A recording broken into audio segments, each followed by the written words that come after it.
કચ્છમાં અંજાર ગાંધીધામ હાઈવે ઉપર જીનસ નામની કંપનીમાં ભીષણ આગ. ફાયર વિભાગની 4 ટીમો ઘટના સ્થળે દૂર દૂર સુધી દેખાયા ધુમાડાના ગોટે ગોટા. અમદાવાદ શહેરમાં ન્યૂ રાણીપ પાસેના રેલવે અંડરપાસને 24 કલાક કરાશે બંધ. રાત્રે 11 વાગ્યાથી શરૂ કરાશે સમારકામની કામગીરી.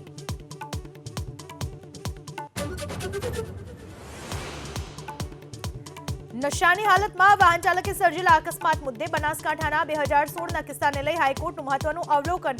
કહ્યું, ઇન્સ્યોરન્સ કંપની ઈચ્છે તો વાહન ચાલક પાસે વળતર કરી શકે વસૂલ.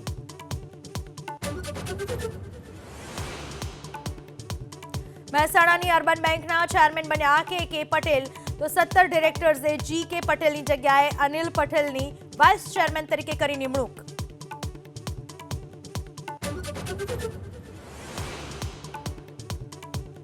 અજમેરમાં ટ્રેન ઉથલાવવાનું ષડયંત્ર નિષ્ફળ. ટ્રેક પર બોર્ડર સાથે ટ્રેનની ટક્કર. તો કાનપુરમાં ટ્રેનની સિલિન્ડર સાથે ટક્કરને લઈ ISISના ખુરાસાન કનેક્શનની આશંકા.